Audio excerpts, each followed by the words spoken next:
तो आजकल लोग कमबैक की बात करते हैं कि वो कैसा होना चाहिए। तो बहुत सी ऑडियंस का मानना है अगर कमबैक आए तो बॉबी देओल जैसा आए। इसके बाद यहाँ पे दोस्तों आप लोगों को तो पता होगा अभी वो ट्रेंडिंग में है और उनका इंट्रोडक्शन गाना भी। लेकिन आज हम लोग बात करने वाले हैं बॉबी देओल की जर्नी के बारे में बॉलीवुड में, कि वो कैसे आए और कहाँ तक गए और अभी क्या कर रहे हैं, यानी दोस्तों उनकी जो शुरुआत कहाँ से हुई। तो सबसे पहले दोस्तों बॉबी देओल हम लोग को चाइल्ड आर्टिस्ट के रूप में दिखाई दिए थे 1977 की मूवी धर्मवीर में, जहाँ पे वो काफ़ी छोटे थे और अपने पापा के साथ काम करके बहुत ज़्यादा खुश थे। लेकिन उसके बाद दोस्तों बॉबी देओल का रियल में डेब्यू हुआ 1995 मूवी बरसात में, जहाँ पे ये मूवी एक एवरेज मूवी तो नहीं थी बल्कि अबव एवरेज थी। लेकिन बॉबी को इस मूवी से फिल्म फेयर अवार्ड भी मिल गया, जहाँ पे उनका एक सीन काफ़ी फेमस हुआ था जब वो एक टाइगर से भिड़ रहे थे। और यहाँ पे उन्होंने एक रीसेंट इंटरव्यू में कहा भी था ये टाइगर रियल था, ना कि कोई सीजीआई। असल में ये जो शूटिंग हुई थी ये इटली में हुई थी और ये साइबेरियन टाइगर जू में काम करता था।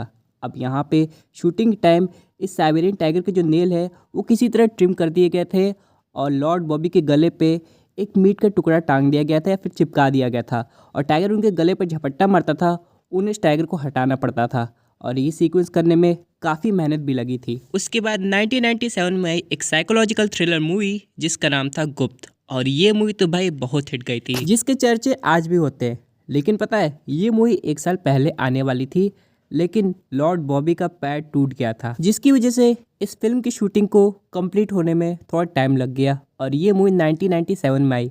लेकिन आपको पता है एक बात और, ये मूवी पहले जो ऑफर हुई थी वो अक्षय कुमार को हुई थी, लेकिन डेट्स की वजह से वो इस मूवी को साइन नहीं कर पाए। बाद में सनी देओल को अप्रोच किया गया, सनी पाजी ने स्क्रिप्ट पढ़ी और उनको लगा कि उनके छोटे भाई इस रोल के लिए बिल्कुल परफेक्ट साबित होंगे, और ऐसा ही उसके बाद उसी ईयर में बॉबी देओल और ऐश्वर्या राय की एक नई मूवी आई जिसका नाम था और प्यार हो गया। लेकिन ऑडियंस को वो मूवी कुछ खास जमी नहीं थी, यानी कि 1997 में बॉबी देओल ने एक अच्छी मूवी की और एक मूवी फ्लॉप हो गई थी। लेकिन बाद में जाके यहाँ पे 1998 में एक और मूवी आई जिसका नाम था करीब, और वो मूवी भी ऑडियंस को पसंद नहीं आ रही थी, यानी कि ऑडियंस बॉबी देओल को ऐसे थ्रिलर रोल में देख ली थी। उसके बाद बॉबी देओल को लवर बॉय के रूप में ऑडियंस को देखना कुछ अजीब सा लग रहा था। लेकिन फिर भी यहाँ पे मूवीज़ का सिलसिला तो अभी शुरू ही हुआ था, आगे बहुत कुछ होना बाकी था। अब यहाँ उसी ईयर में आई एक सुपर हिट मूवी जो थी बॉबी देओल और प्रीति जिंटा की सोल्जर, और ये मूवी तो ऑडियंस को बेहद पसंद आई। और यहाँ पे इस मूवी के फिल्म मेकर्स जिनका नाम अब्बास मस्तांग है, वो इस मूवी की कामयाबी के बाद बॉबी देओल के साथ मल्टीपल प्रोजेक्ट्स पे काम किए थे, जैसे कि अजनबी, हमराज, नकाब और प्लेयर्स। उसके बाद उन्होंने 1999 में अपने बड़े भैया के साथ काम किया दिल लगी मूवी में, लेकिन वो मूवी कुछ ज़्यादा अच्छा परफॉर्म नहीं की। बाद में उन्होंने काम किया बादल मूवी में, जो कि एक एवरेज मूवी निकली। लेकिन इसके बाद उन्होंने करिश्मा कपूर के साथ भी काम किया, वो मूवी तो फ्लॉप हो गई थी जिसका नाम था हम तो मोहब्बत करेंगे। अब चलिए बात कर लेते हैं कुछ ऐसी मूवीज़ के बारे में जो कि बॉक्स ऑफिस पे तो ऐसे एवरेज दिखाई गई है लेकिन ऑडियंस को बेहद पसंद आई है। सबसे पहले नाम आता है बिच्छू मूवी का, जो कि आई थी 2000 में, और यहाँ पे ये मूवी काफ़ी अच्छी थी।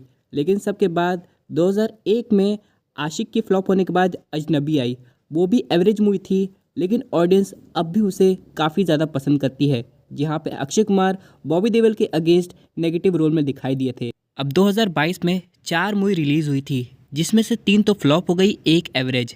अब जैसे कि नाम आता है क्रांति का, उसके बाद शहीद का, ये सब फ्लॉप हो गई। इसके बाद बात करें एवरेज मूवी की, जो कि थ्रिलर मूवी थी, जो थी हमराज, वो कुछ समय तक चली थी।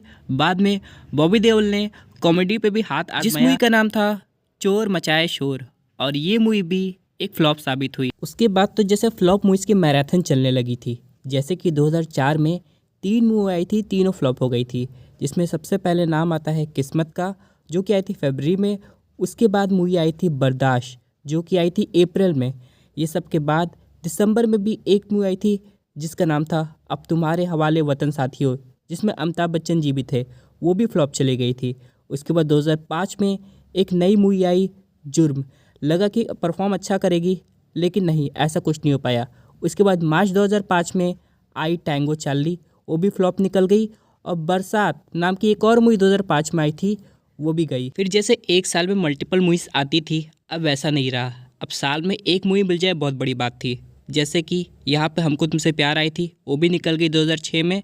शक्ल लका बूम बूम आई थी 2007 में, लेकिन वो भी कुछ खास नहीं हुई। उस सब के बाद झूम बराबर झूम भी उसी साल में आई थी, लगा कि बहुत अच्छा परफॉर्म करेगी, मल्टी स्टार मूवी है, लेकिन नहीं, वो भी गई। लेकिन थोड़ा सा ब्रेक मिला अपने में, जो कि थोड़ी अच्छी साबित हुई, क्योंकि पूरी एक तरीके से फैमिली मूवी थी। लेकिन 2007 में अपने के अलावा उन्होंने 2 और मूवी की जो कि फ्लॉप हो गई, जिनका नाम था नकाब और नन्हे जैसलमेर, जो कि आई थी जुलाई में, उसके बाद सितंबर में। फिर 2008 में हम लोग को देखने को मिली चमकू। यहाँ पे प्रियंका चोपड़ा के साथ उन्होंने यहाँ पे काम किया, लेकिन वो भी फ्लॉप। उसके बाद 2009 में एक द पावर ऑफ वन, जिसमें नाना पाटेकर भी बॉबी देओल के साथ नज़र आए थे। उन सब के बाद दोस्तों एक और मूवी हेल्प, जो कब आई कब गई किसी को पता नहीं चला। 2010 में थोड़ा सा ब्रेक मिला यमला पगला दीवाना में, जो कि थोड़ी बहुत हिट गई थी, पूरी तरह नहीं। उसके बाद यहाँ पे हम लोग को देखने को मिली थैंक यू, जो कि कॉमेडी मूवी थी, लेकिन फ्लॉप चली गई। उसके बाद एक अगली एक्शन मूवी आई जो थी प्लेयर्स 2012 में, लेकिन वो भी कुछ खास कमाल नहीं दिखा पाई।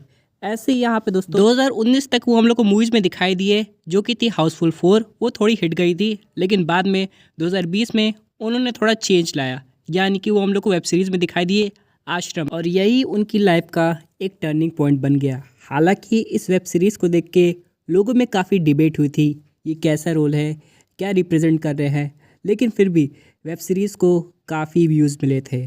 और बाद में आप लोग तो जानते हैं अभी करंट सिचुएशन क्या चल रही है, यानी कि अपने लॉर्ड बॉबी अभी हम लोग को दिखाई दिए हैं एनिमल में, और बिना कुछ कहे उन्होंने ऑडियंस का दिल जीत लिया है। और हालांकि अभी उनका जो एंट्रेंस वाला जो सॉन्ग है वो काफ़ी हिट चल रहा है, और यहाँ पे उनके प्लान्स काफ़ी आगे के। अभी कुछ अपकमिंग साउथ मूवीज़ आने वाली है, जहाँ पे सूर्या मेन लीड में है, उनके अपोजिट लॉर्ड बॉबी को विलन के रूप में दिखाया जाएगा। यानी भाई अब तो यहाँ पे वो हम लोग को काफ़ी मूवीज़ में देखने को मिलने वाले हैं, जो कि बहुत अच्छी बात है। और फैंस इस बात को पसंद भी कर रहे हैं कि इतनी फ्लॉप्स के बावजूद इतना बढ़िया कमबैक लॉर्ड बॉबी के अलावा कोई नहीं दे सकता है। वैसे आपको ये वीडियो कैसी लगी कमेंट करके ज़रूर बताइएगा, और हाँ, चैनल को भी सब्सक्राइब करते हुए जाइए।